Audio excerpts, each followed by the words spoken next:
And it's controversial, but I don't really care. Do it, say it. Consider yourself rebuked, Harvard Business Review. You have to earn the right to get to the next level.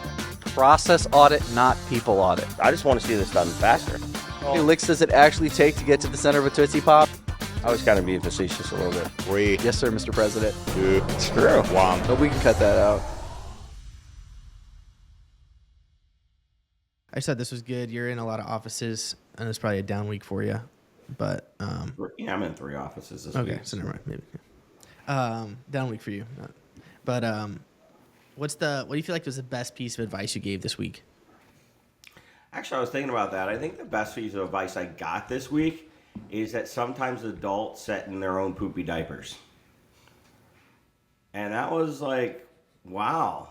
Like, when I heard it, I was like, well, that's disgusting. And then my second thought was, well, that's pretty profound. Like, we get, like, so comfortable. You ever have, I got a grandson now, and, like, to change him, he, like, runs to be changed. He doesn't want to be changed, And Dylan, you have kids. And, when they want to be changed or they need to be changed, they don't always want to be changed. Yeah. And they'll run from you, and they'll scream, and they'll kick, and they'll cry. And, like, this week I realized that there are adults walking around in their own poopy diapers. Yeah. Insert what that is, and they don't want to be changed. They don't want to, like, give it up. They don't, like, it's uncomfortable, It's creating a bad situation for them, and they still want to sit in it.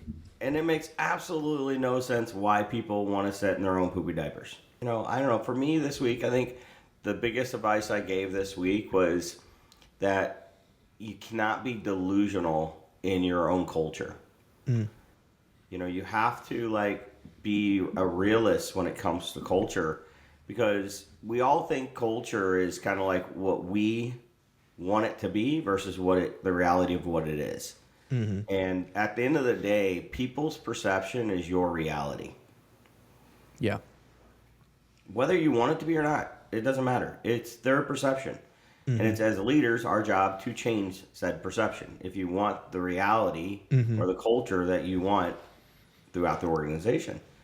And so many business owners don't want to survey and get, like, feedback from their employees because they don't really want to know what their culture is. And the culture of the company is dictated by the employees. Well, I think it goes back to, what has been an underlying theme of a lot of conversations we've had, whether on the podcast or otherwise, is poor leadership, in a lot of areas. It was definitely like, I feel like it was, I don't know if you had written it down or had it before, but it seemed off the cuff. But, like, to skill up before you scale up. Like, if you want the business to go to another place, like, you have to develop yourself. And I mean, it's any industry, any organization.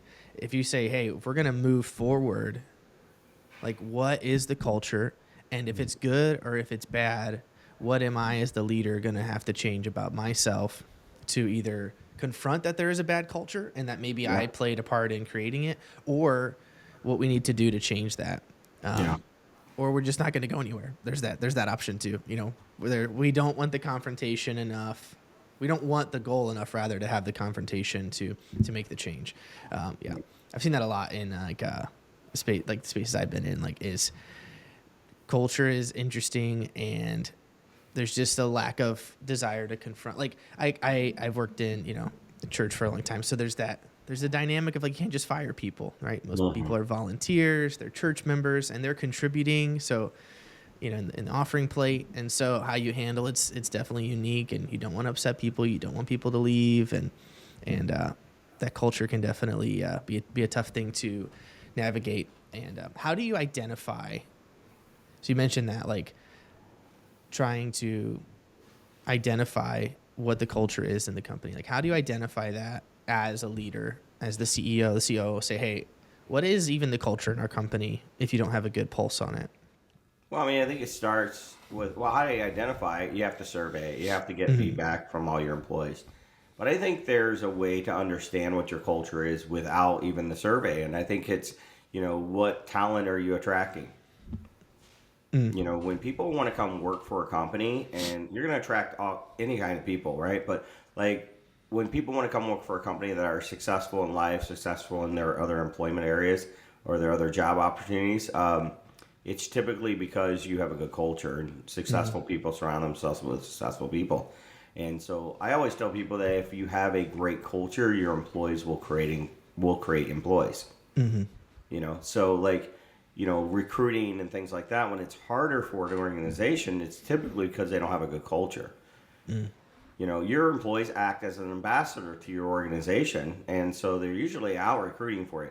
Same thing with a customer, for example. You can always measure the health of your product or success of your product by whether or not your customers are creating more customers for you.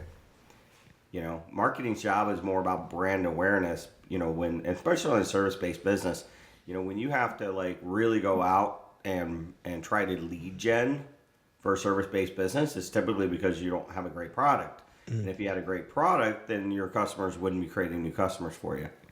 Yeah. You know.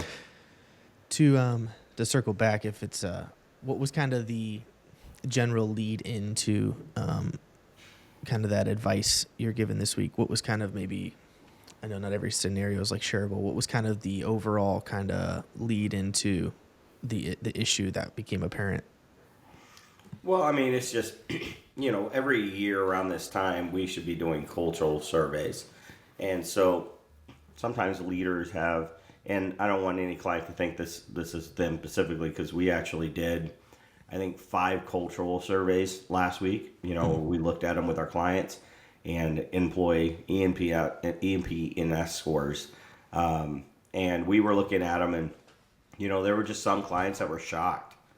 They were shocked by the scores. They were shocked by how low they were and things like that. And, so the advice came from, the mindset of like, don't be delusional in your culture. Just because you think everything's going right doesn't mean your employees do. And I think that's why, I call it, feedback reports or voice of the employee, VOE is what we call it in corporate America. Voice of the employee surveys are so important because they do give you an opportunity to, check the temperature of the culture in the organization.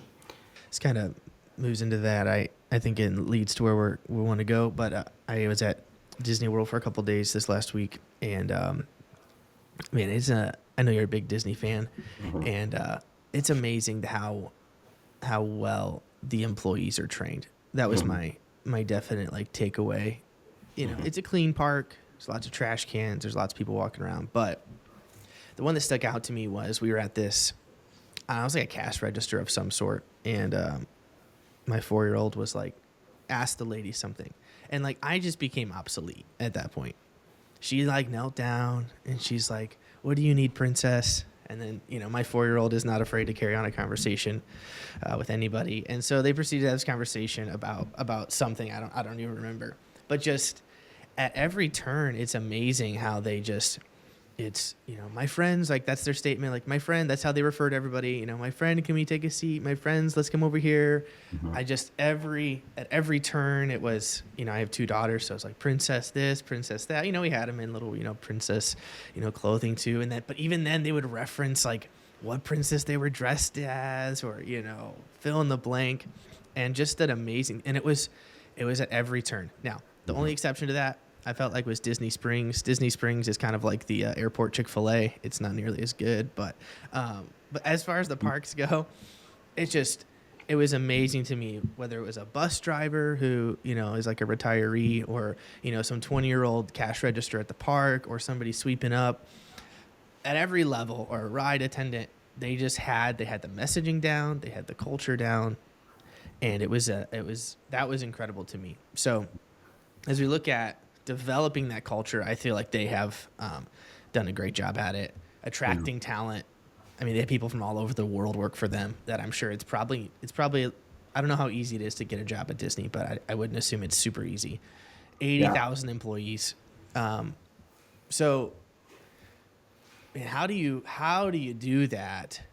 Obviously they're the best. So it's like, you're taking like, well, this is what Disney does, but like, how do you take this internal messaging, this culture that they've created, and implement that, into just a normal business?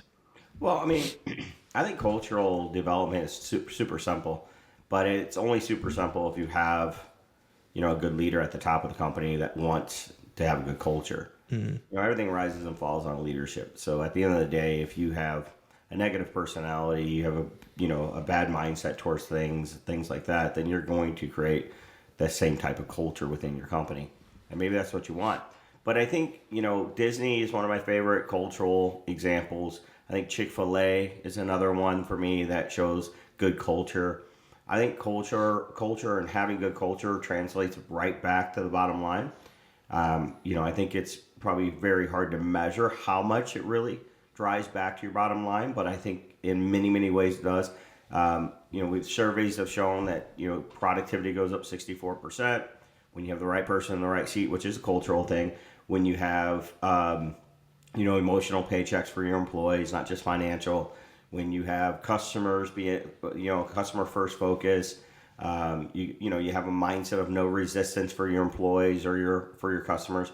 And so like studying, and a couple of different stories that come to mind. One for Chick-fil-A was there was a customer of Chick-fil-A actually did a video on this, and he said every single time he has a bad day, he goes to Chick-fil-A.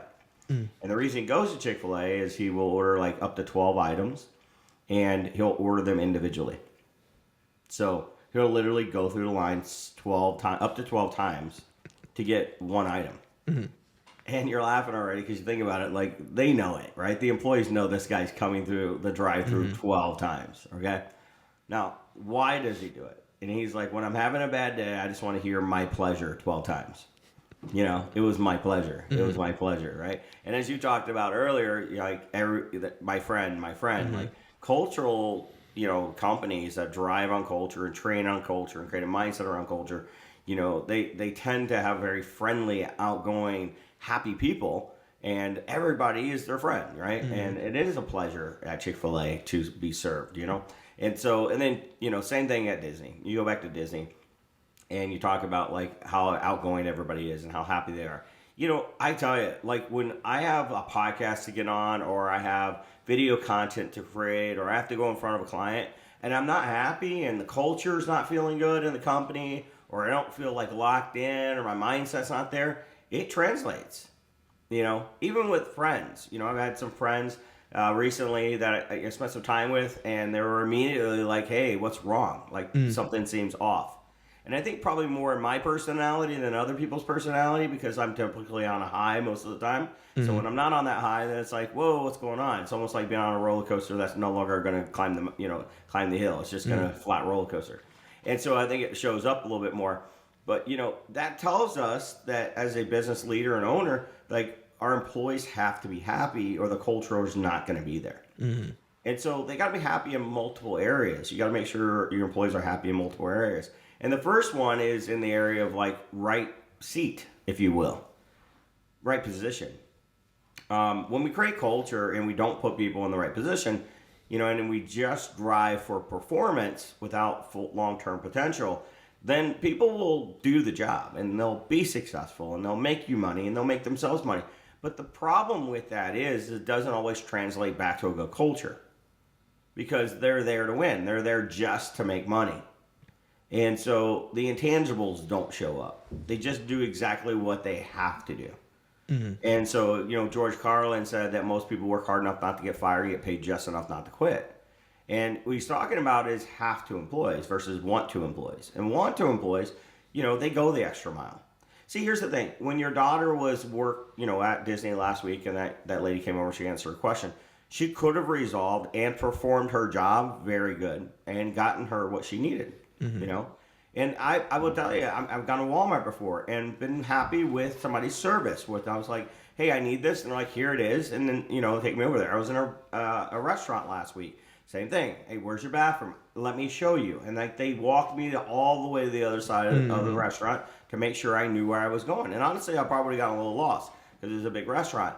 But they don't have to go that extra mile. They don't have to get down on their knees and talk to your daughter and make her feel welcome and special and things like that. They don't have to do that, right? And when they're a have to employee, they won't do that. Mm-hmm. They won't go the extra mile. They don't want to. And when they want to, productivity goes up. They go the extra mile, not only for you, but for your company and for your culture, And so that's an important ingredient. So it's like we can't measure people and just put them in seats or positions just because, they've done the job before and they've got the results in it. They also have to desire it. It's very important. You know, or do they desire this position? The next thing is, you know, what creates a great culture is not only having them in the right position or seat or whatever, they also have to be the right people for the culture. You know, they have to match our values and our vision. I call it the double V effect, the values and the vision of the organization. What is the values? What are the vision? And a company that doesn't have values and vision, they have an erratic culture, right? Because they don't have any ingredients to bring in people into the organization with. And so you have to have values, you have to have vision, and it's not just about like, we're gonna buy and sell this product. No, the vision is like how many we're gonna buy and sell. What are we trying to accomplish? What are our goals this quarter? What are our goals next quarter? What are our goals this year? What are our goals in 3 years from now? You know, the Bible even says where there's no vision, what? The people perish. And when the people perish, they give up, they quit, they come because they have to, then your culture gets affected by it, right? Third, for me, is they have to align with our goals to have the right culture. You know, they need a vision for sure, right? To be the right people, but they also have to see how their goals of life are going to be achieved by helping the company achieve their goals. And they have to be on board with those goals. You know, it's one thing for a leader to stand up and like, hey, this is what we're going to do this quarter. It's another thing for everybody to buy into that goal. And when people don't get excited about the goal, you know, then they're not going to align. And then last for me is purpose. You know, I think to have a great culture, you got to have purpose. And you have to have and know your employees' purpose. You know, there's a good book out right now, and I've been reading a lot of good books on culture, but this is probably one of the ones I like the most right now, and it's called Dream Manager, you know.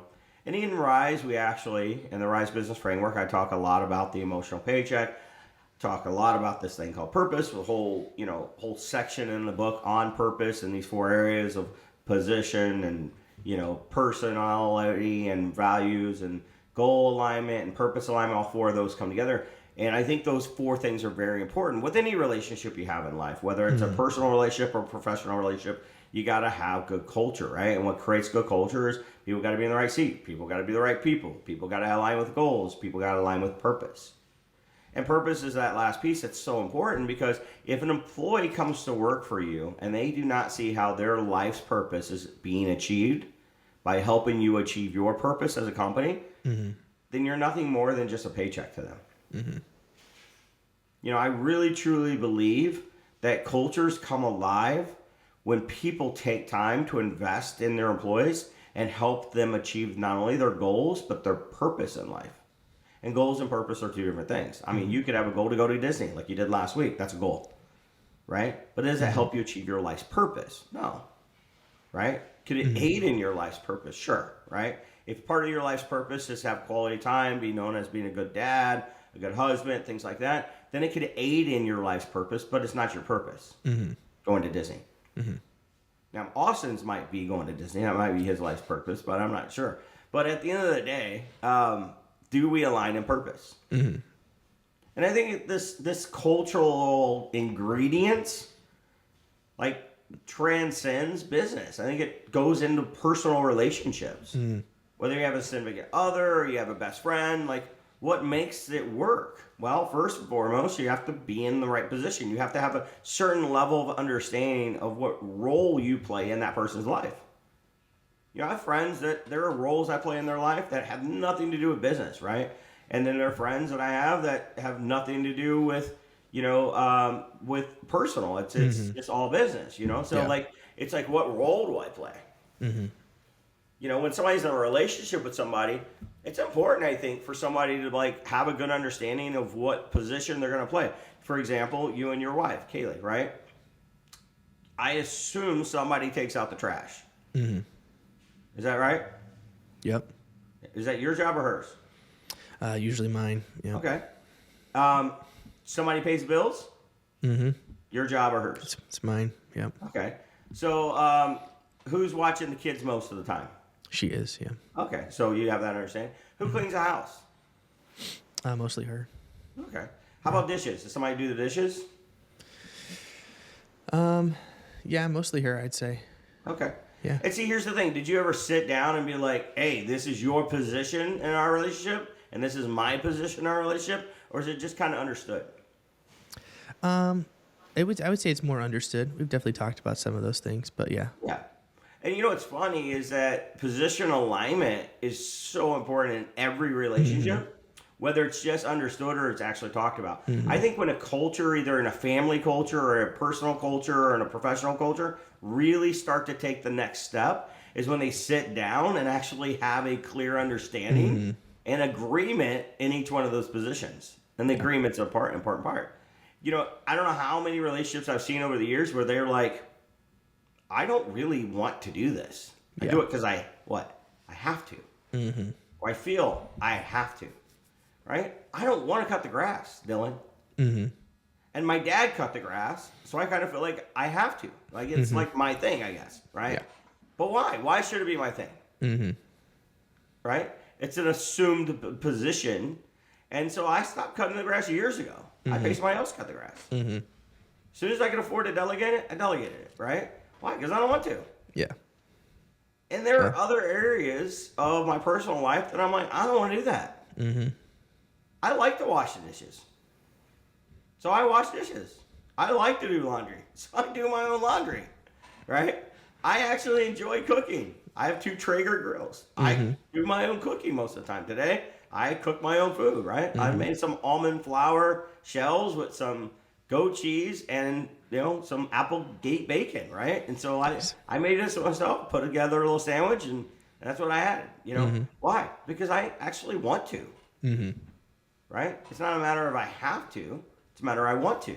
And so those are areas of culture that when you get there, whether it's personal or professional, that really get healthy is when you desire it, right? You do it because you want to. Second thing, you align with the values and vision. All relationships end because there's a value or vision misalignment.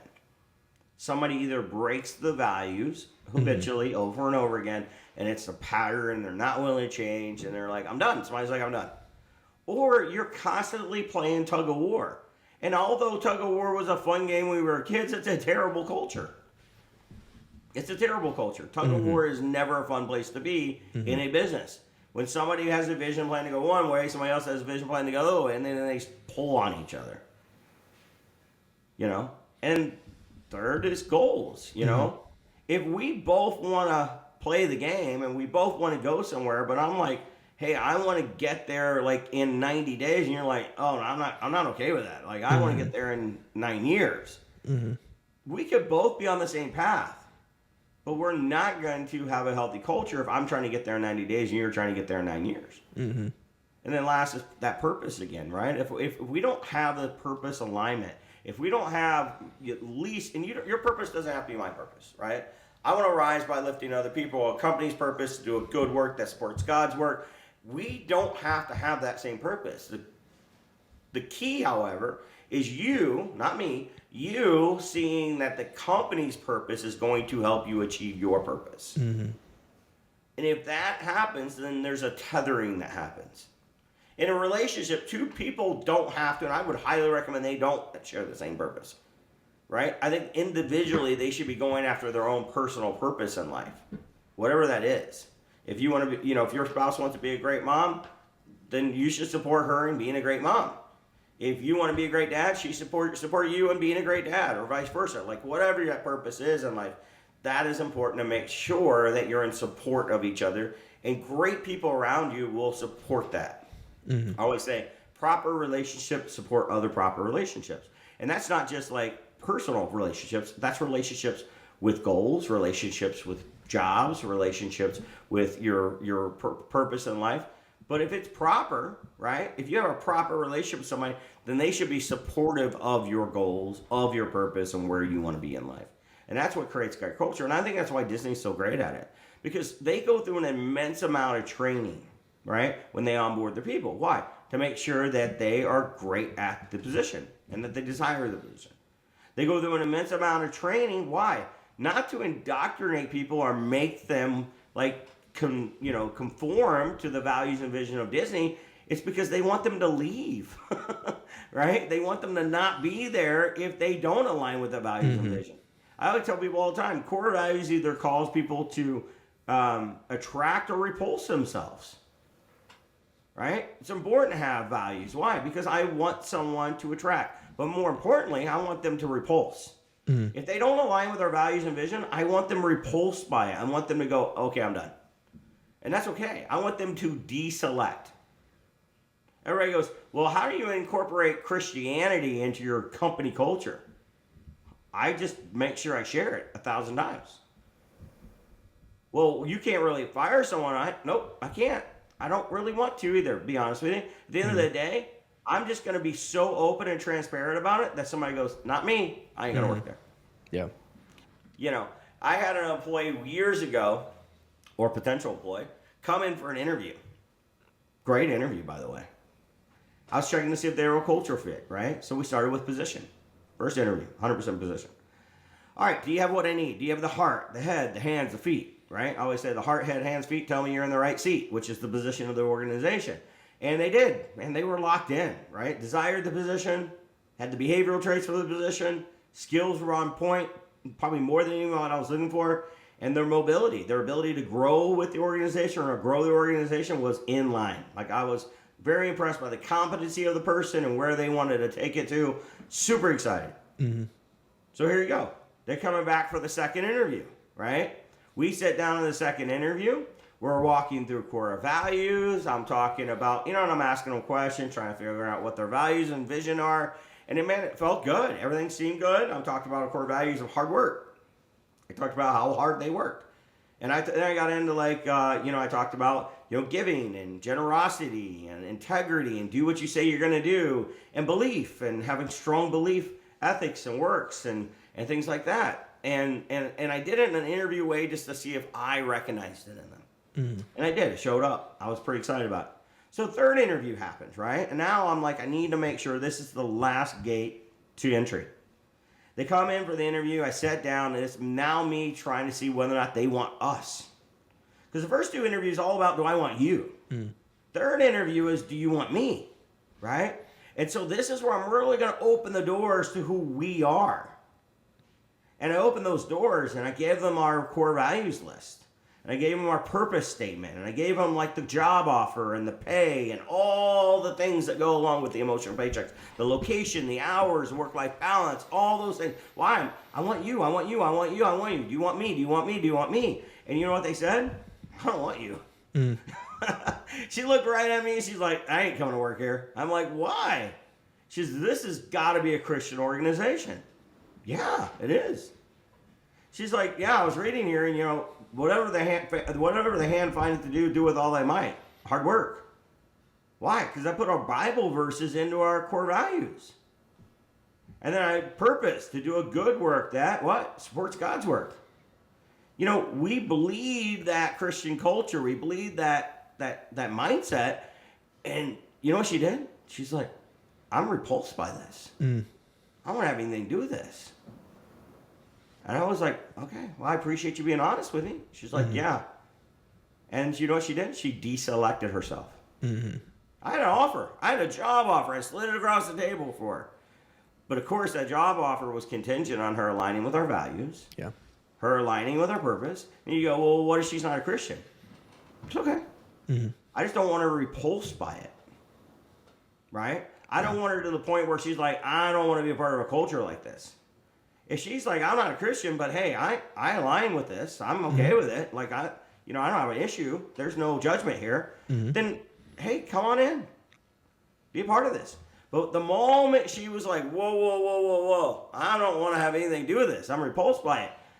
Well, I appreciate you deselecting yourself today. Yeah. Right? And that is what we want to have. We want to have those boundaries. But we have to have these things in place that allows our culture to take form. And then allows us to attract the right people. And then the right people come in, they're excited about their job, and you know what they do? We put them in the right position.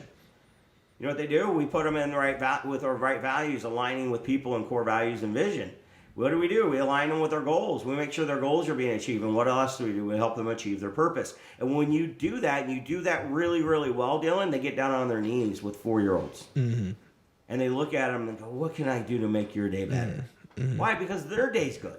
Yeah. They're happy. They're enjoying it. And you can't do that and be on that level if you're having a bad day. Mm-hmm. And what is Disney's purpose? Make people happy. Mm-hmm. That's what they drive at. Mm-hmm. And it's not just their customers they're making happy, it's their employees they're making happy because they know that they make their customers happy through their employees. Mm-hmm. And when people stop realizing we're not in a customer business, we're in an employment business. We are there to create a good product for our employees because then our employees are going to create a great product for our customers. Mm-hmm. You know, I was at Disney, I don't know, let's say 14 years ago now. Never been to Disney before in my life, Dylan. I'd always wanted to go, never had the money to go. You know, I'd heard about it, thought it was magical. Be honest with you, I really thought when I was a child that was like some magical land that you had to have like Peter Pan type abilities to get to because, you know, it seemed so elusive to me. And I had like built it up in my mind that this is the place, right? It's like heaven on earth. Mm-hmm. And so I get there. I am 38 years old, 39 years old by the time I finally get to Disney for the first time. And I was supposed to go at 35 and almost passed away that year, got really sick. And I thought, honestly, I'm going to die and never see Disney. And a little bit of a heartbreak in my mind, but, you know, it is what it is. And so 38, 39 comes along, and I finally make it there. It's August. It was August. It was brutally hot, brother. Mm. And I'm 335, 40 pounds. I'm like waddling my way down Main Street. I'm a little underwhelmed based on what my mindset had created, you know, bumper to bumper traffic of bodies and sweat and stink and just like, and it seemed miserable, right? When at the moment I walked in, I was a little underwhelmed. We're like ducking in and out of the stores on Main Street just to try to cool down. At the time, my family bought me this fan. It had water in it just to blow back in my face just because I was so overweight and so hot. And, and it could be 20 degrees in Chicago and I was still sweating at 340 pounds, right? So to be on like 110 degree weather with humidity, I was definitely sweating and pouring it out. And by the way, the odor wasn't Disney. It was my own body, I think. It was coming up from below. But I get through the streets, and back then we had these big maps. I actually have one of them on my wall here at the house, and this big map, and I'm trying to figure it out. I've got it stretched out. My hands are sweating. The sides of the map are wet because I'm sweating so bad. And I'm looking at it, and we're trying to figure this out. Now, the reason why I was trying to figure something out is we were going to Belle's Castle. We had breakfast with Belle. And my daughter was young. I think she was 7th or 8th grade at the time. And my son was 5th or 6th grade at the time. And we get around, now I know where I am now because I've been there, go 14 times a year now. But I'm over beside the teacups, right? I'm over there beside, the mine train and, the area over there. And I'm standing there. And we had obviously at that point walked past Belle's Castle. We're about 5 minutes late for our breakfast appointment. And I'm still looking at this map. And I mind you that we're late because of all the traffic and all the sweat and all the heat and all that. I was standing there with this map and I'm just looking out and I'm done. I'm just be honest with you, I'm done. I spent a lot of money to get here. It's not quite what I wanted it to be. And I remember looking down, I'm like, we're late. I'm done. And I just go, we're too late. And a guy sweeping the park, right? Standing next to me, sweeping up trash and things like that, grabs my sweaty fat arm and goes, we're late for a very important date. No time to say hello, goodbye. We're late. And he starts pulling me, and now he has no clue where we're going. He says, where are we headed? What are we late for? I said, well, breakfast with Belle. And we're not going to make it. We're too late. He says, oh, you're right around the corner. We'll be there, and they will not want to start the breakfast without you. Mm-hmm. You're their VIP guest. I wasn't. I wasn't a VIP guest. I probably paid the cheapest amount ticket to get in the park and to get in there and have breakfast. But at the time. And he gets on a little walkie-talkie and he calls over, and I don't know who he was talking to, but he said that, is there a reservation for the Harpers? And of course came back, yes. And she's like, are you with them? And I'm with them. They got lost in the woods because Belle and the woods and the wolves. He said the wolves almost got them, but I've got them. I've rescued them. And they're on their way to Belle's Castle. So good. Oh, good. Beast is worried. And he is so very happy they're able today because he knows it'll make Belle's day if they are here for breakfast. And we get there, and they're standing there with towels. They're standing there with water bottle, waters for us, and they usher us back. And I sat down, Dylan. I start crying. What I thought the magic of Disney wasn't the magic of the place. It was the magic in the people. Mm-hmm. It was the magic in the employees. And I love Disney now, not because of the attractions, not because of the sweaty people, not because of those bumper-to-bumper traffic, not because of the apparel. It's got nothing to do with that. There's a magic at Disney that permeates from the culture of the people. And if you go there thinking it's the ride, and it's the food, and it's the fireworks, you're going to get a little disappointed. Where magic shows up is in you and them.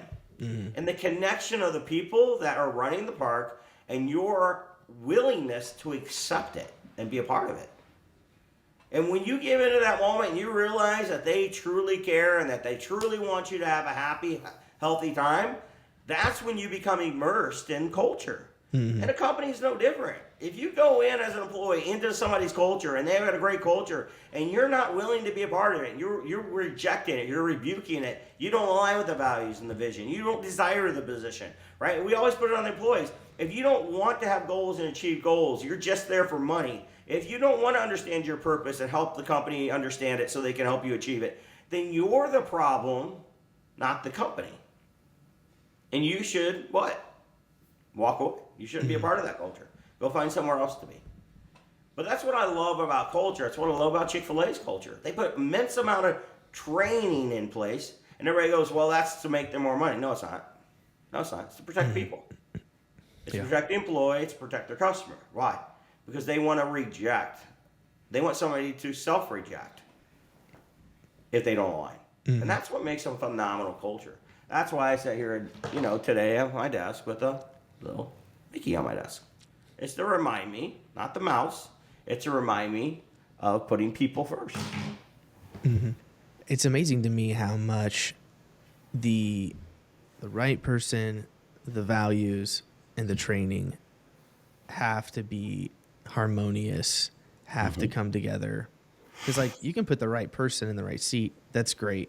And they'll do great for 6 weeks. Crush the job. But, the long term is going to be difficult because if you as a company have not instituted those values, you haven't expressed those values to the employees, their passion to stay there is gonna go away. Additionally, if you don't have the systems in place for them to, what am I supposed to do? Once again, here's the first 6 weeks of the job. It's great. Now what? I look at, from the Disney perspective, it's all those things are just together and all the ingredients are in the pot and they are working together seamlessly of here's the right people with the right purpose and values and goals as the company with the training to go along with it. That to me is that was the part that's just I can't imagine what does this look like to get every single person. I looked at 80,000 employees on that campus that work there just in the Walt Disney World area.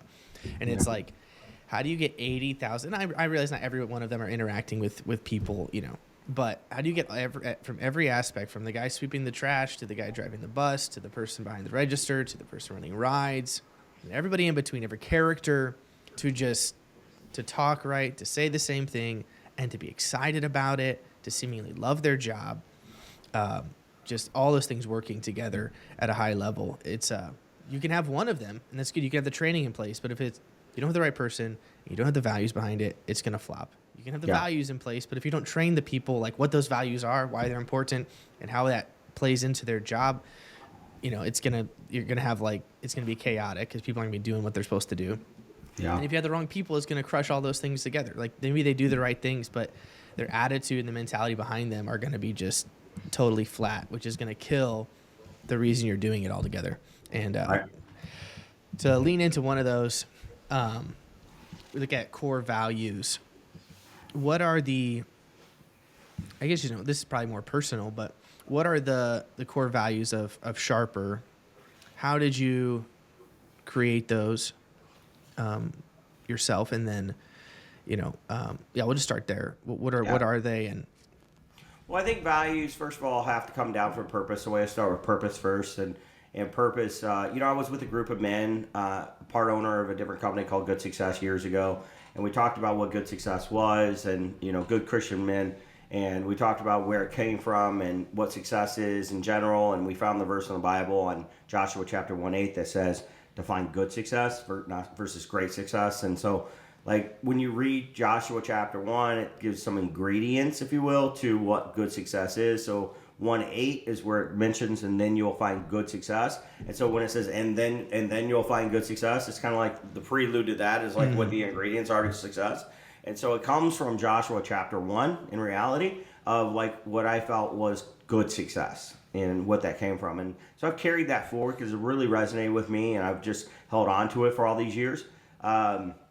But it's the ingredients of belief, and it starts with you got to be a believer. In my mind, I don't think you can be successful in life if you're not a believer in general, because like what's the end goal? For me, it's like if you leave this world and you have no place to go, then or you're not going to the right place, in my opinion. Then it's like, what are you doing it for? Mm-hmm. Are you making a bunch of money, or what is this all about? So like, is it truly successful, even if it looks like it is? So, and then the second, I think it's two-part on belief for me. It's, from a secular level, it's also belief in yourself. Belief is a core value of mine in multiple aspects. So believe in yourself. Do you believe in others? I don't do well with people that tend to tear other people down and don't believe in them. It really rubs a core value of mine in a really big way. We had a situation recently in our culture where I felt like somebody didn't believe in somebody else. And I just, I still struggle with it today. And so that's one. So believing in other people, and importantly, believing in yourself. Like, I don't really want people on our team that don't believe in themselves. Like, they don't believe they can achieve in things in life, and it's because I don't think they'll try to push for it. Two is integrity. You gotta do what you say you're gonna do. I have a really hard time committing to people that aren't willing to do what they say they're gonna do. And so, it's actually a really big core value of mine. And I always say core values are not an I'm sorry when they're violated. If it's habitual, it's usually I'm done. Like if I start to see this in a pattern, then I'm done with you. I mean, I'll remove you from my life if I feel like you're hurting any of these core values. And it's not even a professional thing. It really falls back on a personal level too. Mm-hmm. And so I'd rather somebody look me straight in the eye and be like, I'm gonna be honest with you, bro, I'm just not gonna do it. Mm-hmm. And I don't think you should give that to me. I have utmost respect for somebody like that. I really do. They're like, well, that doesn't bother you? Somebody looks at you and says, I'm not gonna do it. Well, no, I'd rather them be honest with me so we can find the right person to do it. Than to say they're going to do something and never get done. Mm-hmm. Number 3 for me is, and what I took away from those verses is, hard work. Everybody's always trying to find the easy way and the easy button, and like not willing to work hard. One of the topics we talked about is being obsessed with something. And like I think that you have to be willing to work hard to be obsessed, and I think obsession drives you back to working hard. And so it's like, well, what if I can get it done in 4 hours versus 8? Okay, so why can't we get twice the amount done today? Mm-hmm. I still want to work hard. And, even interviewing people, like, laugh about this. Some people think it's funny, some people think it's, like, over the top, and I don't really care either way. But, like, for me, I tell people, like, I want a half a day's worth of work out of you. That's it. 12 hours. You can do whatever you want with the other 12 hours. You want to sleep and eat the other 12? Go ahead. But I want a half a day's worth of work. I want people obsessed about winning with me. Mm-hmm. And then last is generosity. I think you got to be willing to live your life for other people to be successful, and as hard as that is sometimes, and as much as I burn out on it sometimes, and sometimes I get to a point where I feel like I want it more than the people I'm trying to help, but it's still, you got to have a mindset and a heart of gratitude enough to like want to help other people. And so we always say we want to give over our life to help other people, labor, influence, finances, and experience. And so that's where it is. That's where it comes from. I want people to align with it. But here's the thing, like, I don't expect your core values to be my core values. I don't. I just want you to respect my core values if you're going to work for us. And in return, I want to respect yours. I want to know what my employees' core values are, because here's the thing, everybody thinks in a culture, like, it's one or the other. Like, you either have mine, you align with my company's culture, or you need to go. But whoa, this is a 50-50 thing. Relationships are always 50-50, and it's not nothing to do with them just aligning with you. You also have to align with their core values. Do you know what your people's core values are? And if you don't, then how do you plan to keep them? Because they have non-negotiables too. You know, your brother, Austin's number one core value is respect. Mm-hmm. That's what he says. It's just respect. And it's interesting to me, right? Because it's like, it's not mine. Mm-hmm. Like, there are times that I can be disrespectful, right? There are times that I, like, cut somebody off because I'm like, jump. Even Austin sometimes, he'll call me and he'll be explaining, and he's a high D profile and he wants to get all the details out. And I'm like, can I just get the problem? Can we just jump to the end here? Why do we have to spend so much time talking about all the details? And he's looked at me before and I'm like, bro, that's so disrespectful. Let me finish. Now, I know that. And so I try to be more patient and let it happen and respect him because I know it's his core value. That doesn't mean it has to be mine. It just means I have to respect it.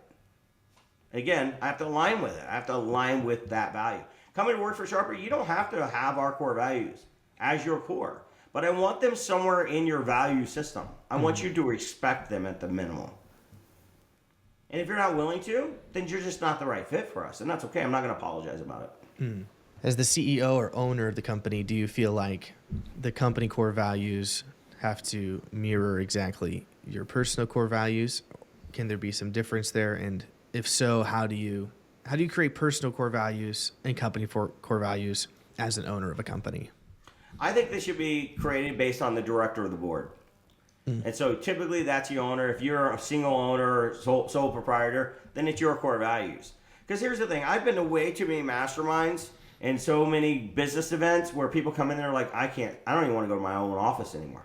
And you know why? Because you've allowed a culture to be created that you don't align with. You've allowed people to come in that don't align with your values and vision anymore. I know men that don't want to go home to their spouses. Yeah. They'll literally stay at work and make up all kinds of excuses, or they head to bars after hours and they're drinking till 2 a.m. Why? Yep. So that when they do walk through the door, they're not even conscious of what's going on there. They're shielded from it. You know? Why? Because they have a culture at home that they're not happy with, right? Because they've aligned with somebody that don't align with their values. And that's why divorce rates are over 50% now. Why? Because people don't take time to figure out what the core values are. I didn't do that either. I was, 19 years old when I got married. It's not like I took time to figure out what my core values were and what her core values were to see if we aligned. So I get it. I get it. People miss that step. I was going to say something earlier too, Dylan. I wanted to actually bring this back around. And it's off topic, but my ADD. I wonder if the Department of Education and everything that we're looking at right now in politics, like shutting down the Department of Education, wouldn't it be better to pay corporations to have their own educational piece or their college, if you will, to come in and train? That'd be amazing if you went to the University of SpaceX, right? Or the University of Disney, right? If you wanted a career in a certain organization or a path, it'd be amazing if you actually had to go to college at their business. And then they would hire you from their college. Hospitals do it. They've done that for years. They created a college for the hospital. So trade schools are doing at a high level. Yeah, they're doing that a lot. I think that's the way. What better way to kind of have your farming system? Yeah. Instead of getting rid of the whole Department of Education, why don't we retool it and put it, give it the money back to the businesses to educate people that want to be, earn that craft or learn that craft. But and talk about culture, that would really breed your own culture within that organization if you had that. Yeah. So, privatizing things in general, taking it out of the government's hands, is usually a better way. They're not very efficient, as we're seeing. Very true. As we wrap up, what's a quick overview of how somebody identifies their core values, and then, sees whether they can work, what if that fits within their companies as well? Well, one of the ways we help people achieve and understand their core values, and I love this even as an interview question, is in the Rise Business Framework, we talk about naming 3 people that have made a positive or impactful, influence on your life. And I have a couple of rules or parameters around it. One is that I like them to be over 18 when they made the impact. Still be a sibling, but usually it's an older sibling, a parent, a teacher, a pastor, youth group leader, somebody like that, a football coach. It doesn't matter, like whatever coach you had in your life at the time. But it's people that have made a positive impact on you in your life, if you will, right? And then what I like to do is have them list 3 to 7 things about each of these people that they admire. What do they admire in them? I recently did this at a Christian school for a senior seminar class for seniors going into into college the next year. And I walked them through this. And it was interesting to me. They actually talked about a leader that's in their school. They named him. His name was James. And they named him. And most of these kids that did it was on the basketball team. But like multiple of these kids named the same person. And then when I had them list out the attributes about this person that they admired, it was interesting to me that none of them said the same things. And it was a realization to me that when they're doing this exercise, people don't describe the person they're talking about. They describe themselves. They really are just describing what they attracted to in that person. Yeah. Which is why it was different for each person about this one gentleman. Because they're describing what they attracted to. So when you describe people and how they've impacted your life, you're not describing them, you're describing you and what you attracted to. And where you see repetition, right? Where you see like one value that is in each of the 3 people, usually that's a core value because it's showing up in repetition across all 3 people. And that's where I usually find people's core values. And that's why usually it's somewhere around 3 to 5 core values that people have. Now, when doing that exercise, you got to be careful because you might say like, others first for one person and this person was kind. Well, it's still an others first category. Right? Sure. Or this person's generous. This person was kind. This person put other people before themselves. Like those are all a categorical area of others first. Right? You might have some hard work, and this one like was obsessed with winning, and this person like was driven. Well, they're all same category, right? Like it's still a core value of yours if you're listing it or recognize it in multiple ways. Well, we have a culture meeting to get to, so we do. Better wrap it up. So thanks, Gary. Appreciate it. Right. And it's controversial, but I don't really care. Do it, say it. Consider yourself rebuked, Harvard Business Review. You have to earn the right to get to the next level. Process audit, not people audit. I just want to see this done faster. How many licks does it actually take to get to the center of a Tootsie Pop? I was kind of being facetious a little bit. 3, Yes, sir, Mr. President. 2, Screw. 1. But we can cut that out.